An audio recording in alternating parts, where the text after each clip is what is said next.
Ano sabi ni Inday? Nanuknukan ng kasinungalingan? Akala nyo ba nagtatrabaho si PBBM? Hindi, nagtatrabaho yan. Sabi niya. Never yan nagtanong, never yan nagbigay ng order.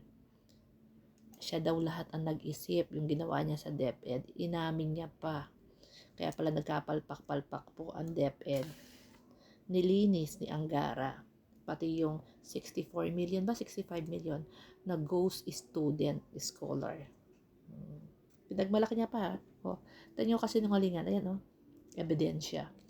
Search niyo po sa YouTube. Nagkalat sa social media. Pinupulong sila. Nagre-report sila kay PBBM kung ano yun na yung mga programa, yung mga gagawin nila. At the same time, nagsasuggest siyempre ang ating presidente para mas mapabilis yung serbisyo at mas mapaganda ang kalidad ng edukasyon.